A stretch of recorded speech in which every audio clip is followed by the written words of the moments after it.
जानते ही नहीं थे लोग वफ़ क्या होता है। आप चले जाइए, मैं बिल्कुल शुरुआत से बात कर रहा हूँ, जब ये दुनिया की शुरुआत हुई आदम अलैहिस्सलाम, उसके बाद तमाम नबी आए, उसके बाद हमारे खलीफा आए। पहले खलीफा आए हज़रत अबू बकर सिद्दीक, दूसरे खलीफा आए हज़रत उमर।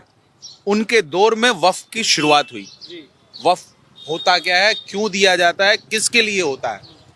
आदमी अपनी ज़मीन, अपनी जायदाद जो वफ़ करता है अल्लाह के नाम पर, यानी दान करता है, वो करता है मिस्कीनों के लिए, वो करता है गरीबों के लिए, वो करता है दबे कुचले लोगों के लिए, जो शिक्षा के क्षेत्र में, जो समाज के एतबार से, कारोबार एतबार में, हर चीज़ में पिछड़े हुए हैं, जो महिलाएं बेवा हैं, जो बच्चे यतीम हैं, उनके लिए वो अपनी प्रॉपर्टी, अपनी जायदाद जो आदमी देकर जाता है, यानी वफ़ करके जाता है, दान देकर जाता है, वो इसलिए देकर जाता है कि उस ज़मीन से वो जो तबका है, वो महिलाएं हैं, बच्चे हैं, वो यतीम हैं, वो कमज़ोर हैं, दबे कुचले हैं, वो पिछड़े हैं, उन लोगों को उस ज़मीन से फैज़ पहुँचे, फ़ायदा पहुँचे। अब फ़ायदा कैसे पहुँचेगा?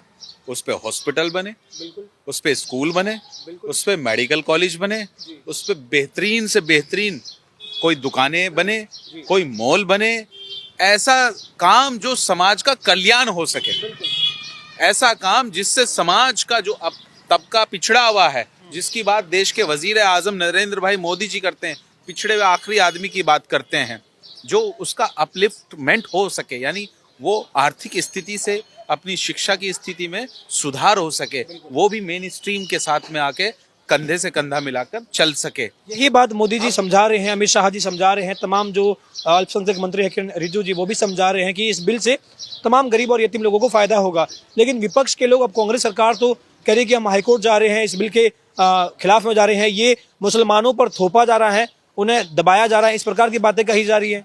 नहीं, पहली बात तो आप ये समझिए, देखिए संसद में पास हुआ है, बहुमत से पास हुआ, वोटिंग 288 के साथ में हुआ है, फिर राज्यसभा से हुआ है, राज्यसभा में 128 वोटिंग के साथ में हुआ है।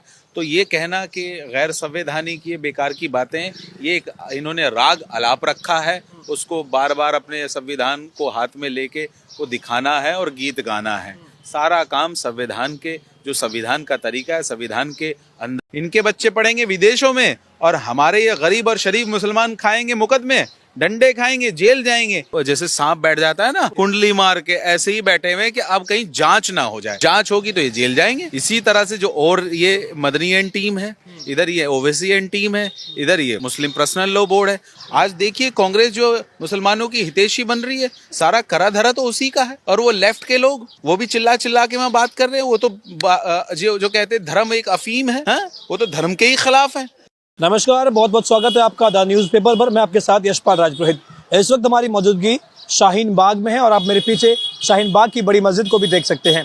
हमारी मौजूदगी का कारण है वक्फ बिल संसद में पास हो चुका है। वक्फ बिल आपको बता दूं कि लोकसभा में भी बहुमत के साथ पास हुआ और राज्यसभा में भी पास हो चुका है। अब वक्फ बिल को इसके पास होने के बाद में इसे राष्ट्रपति के पास भेजा गया है, जहां से हस्ताक्षर के बाद इसे कानून के रूप में प्रस्तावित कर दिया जाएगा। इस वक्त हम तमाम, आप देख सकते हैं, शाहीन बाग के मुसलमान भाई हमारे साथ जुड़े हुए हैं, इनसे बातचीत करते हैं और इस बिल के अब कानून बनने को लेकर के इन लोगों का क्या कहना है ये भी आपको हम बताएंगे। सर, आप सभी का बहुत बहुत स्वागत है द न्यूज़ पेपर पर। क्या शुभ नाम हुआ आपका? शहजाद अली नाम है मेरा। शहजाद अली जी, वक्फ बिल संशोधन को लेकर के 17 मार्च को हो हल्ला हुआ था, वो हो हल्ला भी समाप्त हुआ। लगातार कहा गया था कि अगर ये बिल आता है तो ये गरीब और ये मुसलमान के गर्दन पर तलवार है, ये ओवैसी जी ने भी कहा था। लेकिन अब बिल ये लोकसभा में पास हो गया, राज्यसभा में पास हो गया और राष्ट्रपति के हस्ताक्षर का इसको इंतजार है, फिर कानून बन जाएगा। क्या कहना चाहेंगे? देखिए, सबसे पहले आप ये समझिए, जो आज सरकार को, भारतीय जनता पार्टी की सरकार है, देश के वजीर आजम नरेंद्र भाई मोदी जी हैं, ये संशोधन करने की जरूरत क्यों पड़ी, ये बदलाव की जरूरत क्यों पड़ी? जो अमेंडमेंट हुआ है, जो राज्यसभा, लोकसभा राज्यसभा से पास हो गया है, ये नौबत क्यों आई है, इसके पीछे की जो कहानी है उसको समझने की जरूरत है।